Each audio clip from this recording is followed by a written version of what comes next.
Bonjour Chiara, où nous trouvons-nous aujourd'hui? Bonjour Gérard, nous sommes ici sur la tourbière du Couty qui se situe dans le Haut-Beaujolais vert et plus particulièrement sur la commune de Chennelet.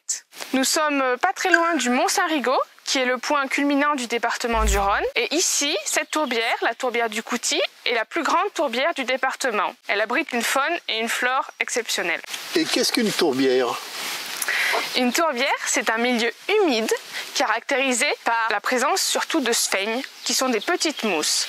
Ces petites mousses ont des parois cellulaires qui lui permettent d'absorber de l'eau jusqu'à 25 fois son poids. C'est une particularité importante qui fait que la tourbière est toujours gorgée d'eau. Ces sphènes rendent aussi le milieu acide, ce qui permet une sélection des plantes présentes sur la tourbière.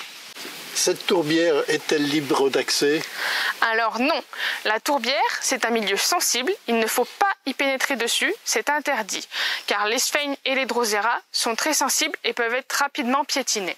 De plus, cette tourbière a été achetée en 2006 par la Fondation nationale pour la protection des habitats de la faune sauvage. Elle est co-gérée par le Conservatoire d'espaces naturels du Rhône et par la Fédération départementale des chasseurs du Rhône et de la métropole de Lyon. Et alors Chiara, comment s'est formée cette tourbière? Il y a plusieurs possibilités et c'est un sujet assez compliqué. Il faut trois principaux éléments. Un bilan hydrique positif, donc il faut plus de pluie que d'évaporation, des températures moyennes, pas trop chaudes, mais il faut aussi un sol acide.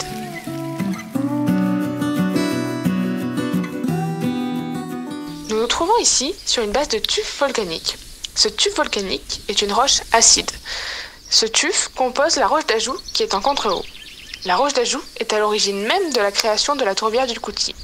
En effet, nous avons des écoulements d'eau lents et presque continus qui se font le long de la roche et qui viennent s'infiltrer dans la tourbière. La tourbe, c'est l'ensemble de tous les végétaux morts, non décomposés, parce que comme je l'ai dit précédemment, la tourbière est gorgée d'eau. On a donc très peu d'oxygène. Cet oxygène, qui est présent normalement, permet aux micro-organismes de décomposer les matériaux. Sans oxygène, nous n'avons pas de décomposition. On a donc accumulation de végétaux morts. C'est la formation de cette tourbe. Et alors, pourquoi nous parler de cette tourbière du Couty?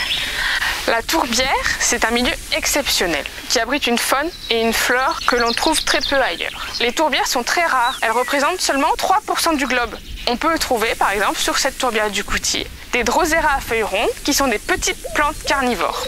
Mais la tourbière, ce n'est pas seulement un endroit qui est une réserve de biodiversité. C'est aussi un piège à carbone. On peut dire aussi un puits de carbone. En effet, à l'image d'une forêt, elle peut absorber le carbone. À surface égale, une tourbière absorbe 10 fois plus de carbone qu'une forêt. Les tourbières piègent 30% du carbone terrestre. Elles sont donc très importantes pour le ralentissement de l'effet de serre et du réchauffement climatique. C'est pour cela qu'il est important de les préserver et de sensibiliser la population à leur présence et à leur protection.